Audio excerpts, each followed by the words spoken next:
Hello and welcome to This Week in Review with Sam Volkering instead of Nigel Farage. Nigel has not been voted out of the jungle just yet. Sam, what do you make of his various challenges and activities? I was watching on Sunday, and he was doing, was it the pizzeria challenge thing, and he had to eat a whole bunch of weird stuff on pizzas, including I think one was a camel, goat, and pig anus, shortly followed by camel, goat, and pig penis on a pizza, which I felt so sorry for the bloke. But then the girl who was with ate witchetty grubs on one pizza, and I was like, well, that's actually not that bad. I've eaten witchetty grubs as a kid, and I'm sure you probably have too, Nick. So, I mean, I think she got off pretty lightly compared to Nigel when you actually look at what they had to eat. Yeah, it's a bit strange seeing these videos as an Australian. We've grew up not terribly far from where Nigel is, supposedly in what they call the jungle. I'm not sure I'd consider it that. But yeah, witchetty grubs is a bit lame. However, the news that's been happening since Nigel has been in the jungle has been pretty darn exciting. In fact, I'd love to know what Nigel would say about it. But we can definitely discuss the mad world of politics ourselves. We've got Geert Wilders in, of course, the Netherlands, Argentina's Javier Milei. We had, of course, Meloni in Argentina before that. We've got the AFD in Germany. The list goes on. It's getting really long. And these people are actually getting elected now, which is a pretty big shift.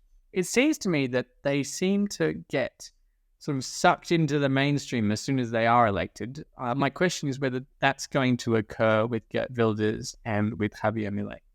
Yeah, of all the times Nigel needs to be in the jungle, shut away from any kind of news, is the one time when two of the most controversial elections to have ever taken place, probably outside of Trump getting elected to America, yeah, bonkers. I mean, it was almost written in the stars, really. Nigel goes into the jungle, Geert gets elected, and Milei gets elected as well. I mean, couldn't write this stuff. Look, it's interesting. Argentina, right? So he, his platform for turning the Argentinian economy around is based on the dollarization of the Argentinian economy, which kind of flies in the face of what's happening with BRIC nations that are looking to go through a process of de-dollarization.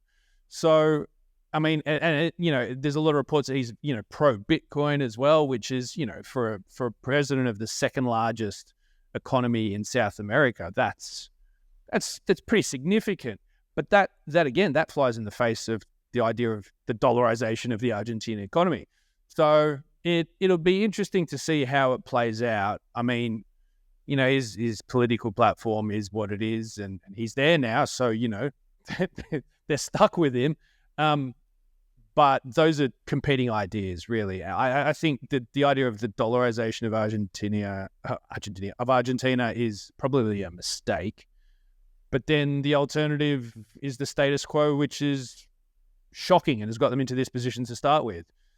So maybe it is. Maybe he follows in the path of Nayib Bukele in El Salvador and, adopts a Bitcoin standard for Argentina long term. So, I mean, it's interesting. And then Geert in the Netherlands just this week. I mean, they were expecting he'd poll okay, but they didn't expect him to poll so well. And I think it really does. It gives you a flavor for Europe right now. I mean, Spain looks like it's on the brink of civil war as well. Italy is obviously, getting to that, is at that point as well.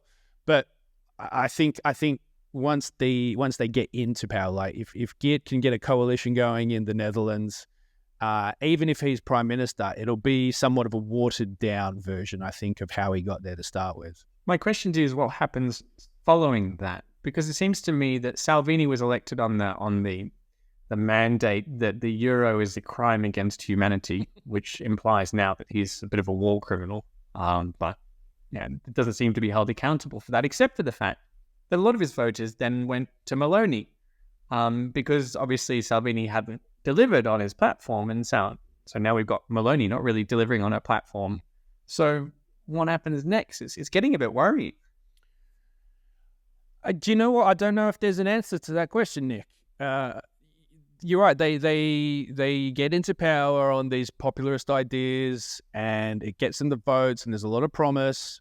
But at the end of the day, these are still politicians that then want to stay in power. And so they, it's hard to deliver on these big promises that they're making, because you're turning around a pretty slow moving, not particularly nimble tanker.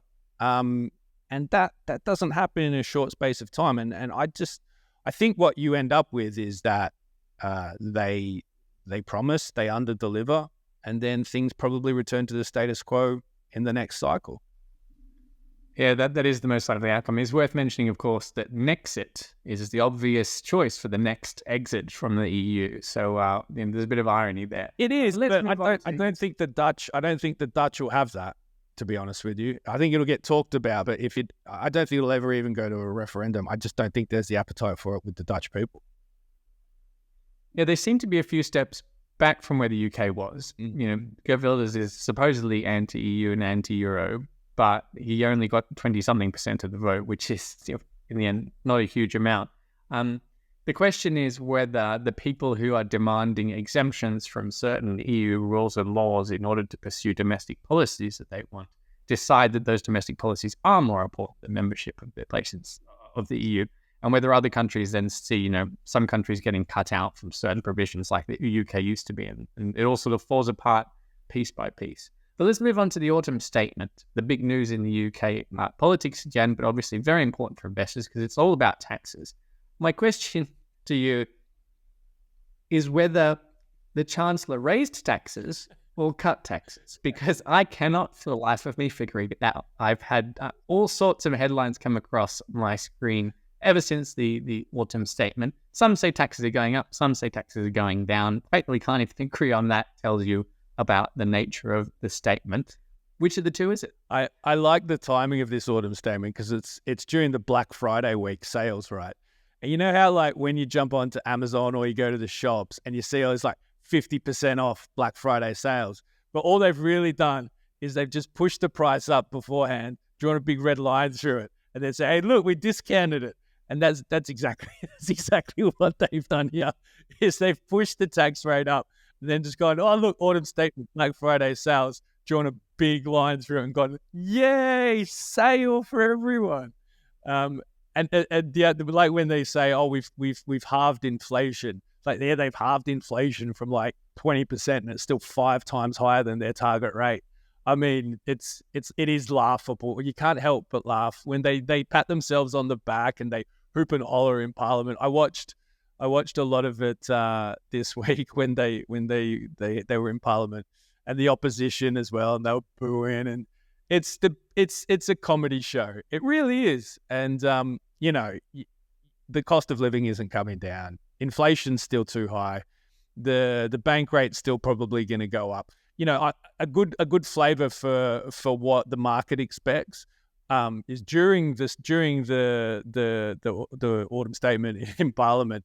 JD Fashion, so JD, the retailer company, was up 4%. As this autumn statement was rolling out, the company was up 4% because they know that okay, maybe there's a bit of a cut in the national insurance rate.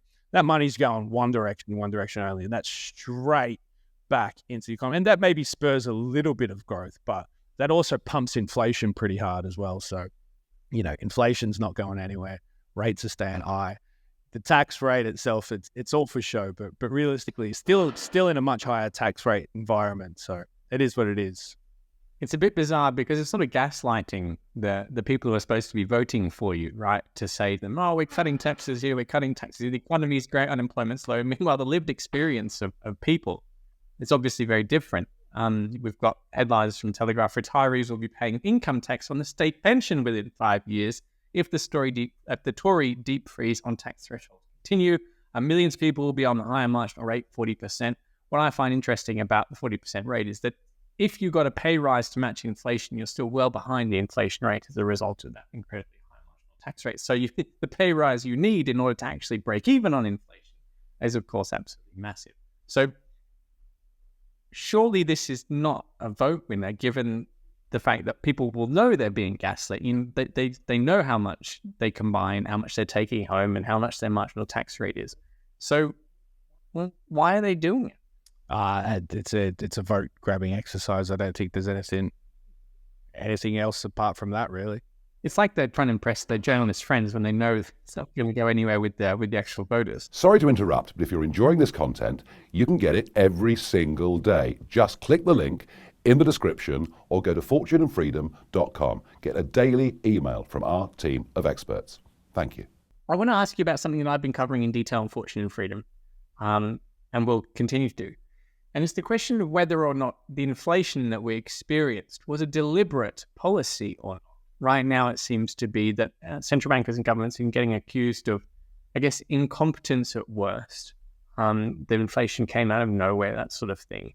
But I suspect that actually the inflation was a deliberate policy attempt to try and pay off the debt. So where do you stand on that sort of spectrum of they knew what they were doing versus it came out of nowhere?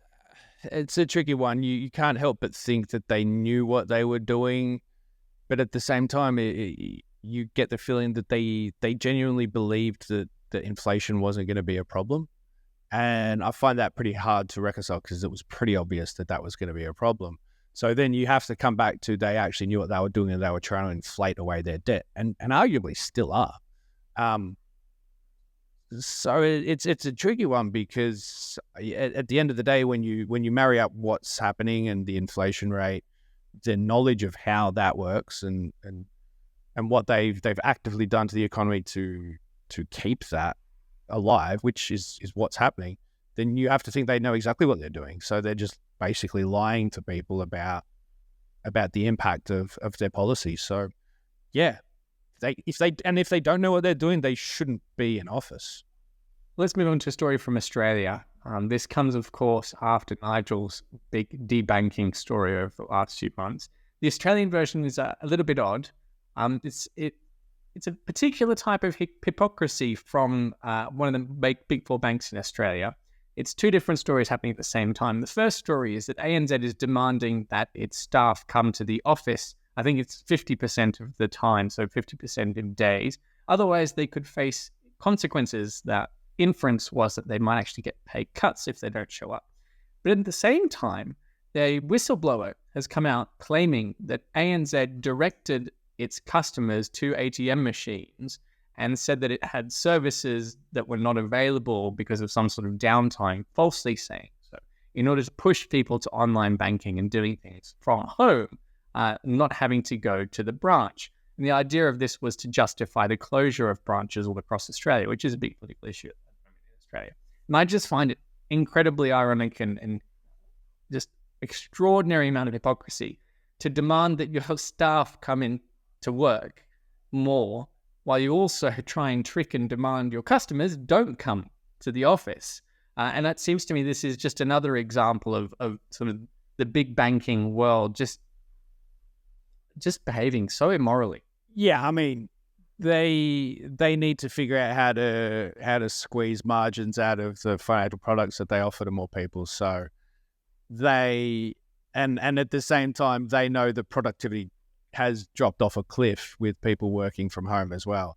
So it's kind of a catch-22 for them is that they have to bring people into the office so that they can justify how much they pay them and so that they actually do work and end up being productive. But then at the same time, they don't want people at branches. They want everybody online. You know, there's a reason that they were trialing and pushing out, central bank digital currencies. This is their sort of long-term agenda to keep their margins at a level that they can keep returning profits to shareholders at the end of the day, really. Yeah, it seems like they're being forced into this by the extremely competitive nature of the mortgage market.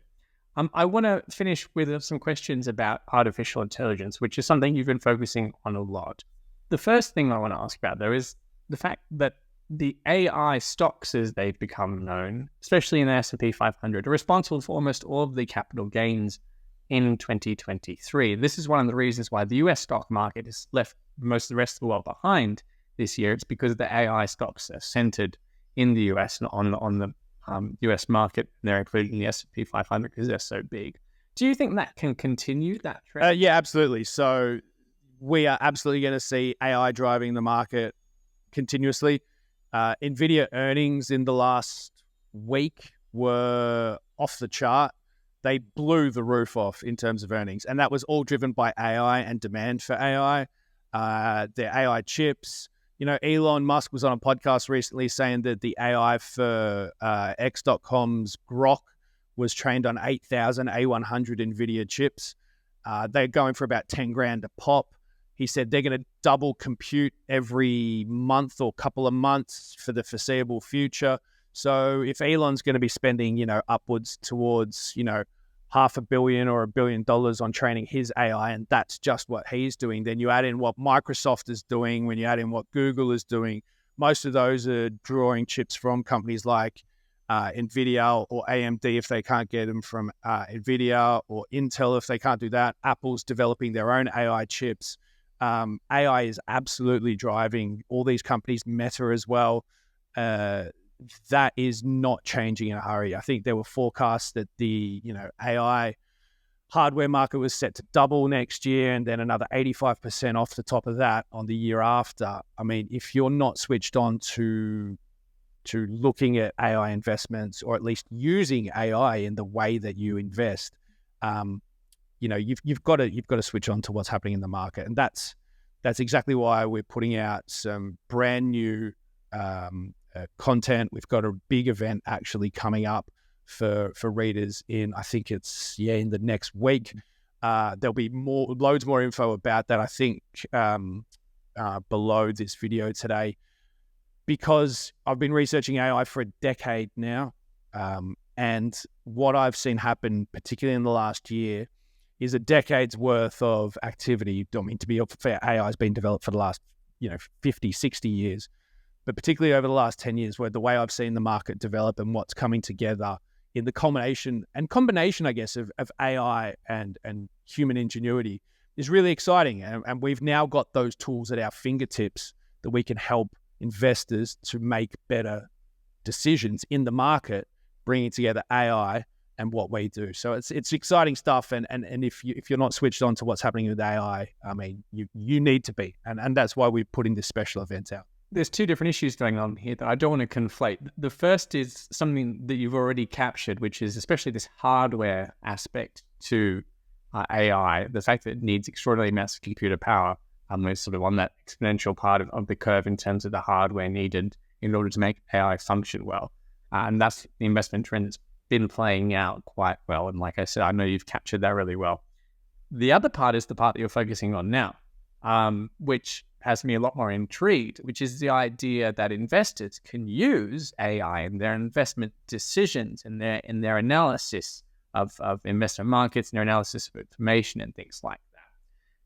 This is a whole new... Yeah, it is, because, the realms of having AI at your fingertips to actually use for your investments was the rough hedge funds for the last 20 years. And they've been throwing, tens of millions of dollars at AI to improve how they operate. Only recently have individuals like you and me and the people that are watching now had access to these kinds of tools to help them, process huge amounts of data from the market and use AI, an AI engine effectively to help them with their investment and trading decisions. It's still not something that you can, flick onto your smartphone and bang, you've got your AI making decisions for you. But when you are plugged into the right tools, which we now have access to at Southbank, you can utilize AI to be a better investor. And that's really what's exciting about what we're doing at the moment. And what's coming out with our big event is that we are bringing together this AI engine and the AI tools to help us make better investment and trading decisions. And that's what we're going to be talking to people about next week. Yes, it's not that investment trend, it's this reopening of a new tool. It reminds me actually of Baron Rothschild's innovation of using pigeons to communicate who had won the Battle of Waterloo and then trading the bond market on that. Everyone else is waiting for the messengers to write and come across the channel. And Rothschild knew what was going to happen based on his pigeon mail. And there's a couple of other examples like that throughout history where someone discovers a new way to analyze financial markets. A new technology allows financial markets. I mean, pigeon's probably old technology, but there's a new technology that allows people to analyze financial markets in a new way that gives them an advantage. And that's the angle you're going to take for this event next week.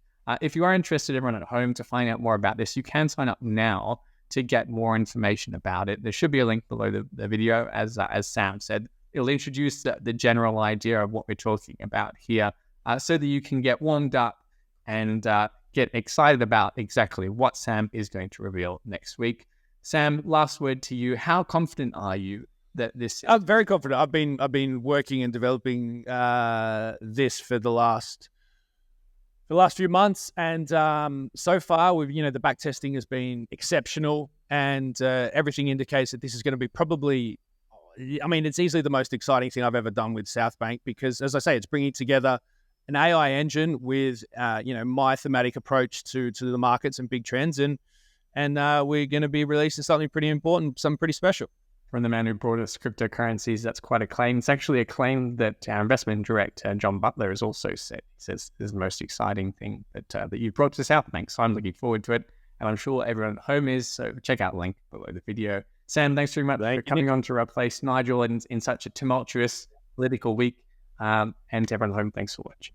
Well, thank you for watching, and I hope you agree it's never been more important to take control of your own money, your own financial situation. We do a daily free email, a Fortune and Freedom daily email with lots of knowledge, lots of insight. It's a very useful way of protecting yourself for the future. So please click the link in the description or go to fortuneandfreedom.com and get my daily email.